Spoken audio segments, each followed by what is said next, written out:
আসসালামু আলাইকুম রহমতুল্লাহ। আতাউল এগ্রো ফার্মে স্বাগতম। আমি আর মালিক সিড কোম্পানির ব্ল্যাক সুইট মিষ্টি কুমড়া নিয়ে আসছি।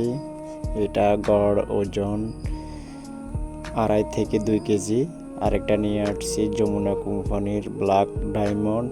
এই দোনোটা জাত আমি আমাদের পুকুর পাড়ে একটা জমিনের মধ্যে লাগাবো। তো এই জাতগুলা কেমন হয় তা আমি আপনাদেরকে দেখাবো। ভালো ফলন হলে ইনশাআল্লাহ আপনারা দেখবেন কেমন ফলন হয়। এই জায়গাটার মধ্যে অনেক জঙ্গল হয়ে আছে, এই খালি পড়ে আছে জায়গাগুলা। তো আমি প্রথমে জঙ্গলের আগাছাগুলা সাফ করব, কিছু বড় বড় গাছ আলাদা করে ফেলবো, বাকি যেগুলা ঘাস এগুলা আমার গরুর জন্য বাছাই করব। তো আমি প্রথমে জঙ্গলগুলা আস্তে আস্তে আমি ছাঁটাই করব সবগুলা। তো আমি আজকে শুরু করছি, এখানে কিছুটা জঙ্গল সাফ করছি। এখানে সকাল থেকে কাজ শুরু করছি। তো আপনারা যারাই করেন না কেন, যদি নিজে যে কিছু করেন না কেন, কারোর উপর আশা ভরসা করে কখনো কোনো কিছু করতে আসবেন না।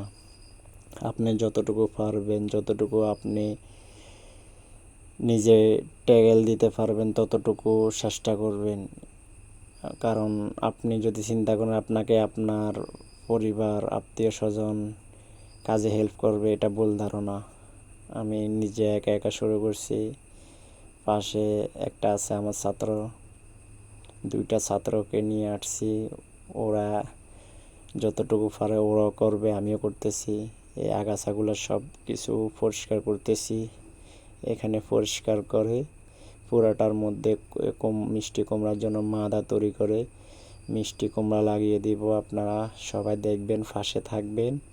পরবর্তীতে আরও একটা 4 ঘন্টার মতো জমিন আছে, ওইটাতে করব আমি ব্ল্যাক স্টোন। ওইটাও আপনাদেরকে আমি ভিডিও দিছি। ওইটা ফলন কেমন হবে গাছ লাগানোর পর ওইটাও আমি আপনাদেরকে দেখাবো। আপনারা সবাই আমার পাশে থাকবেন, সাথে থাকবেন।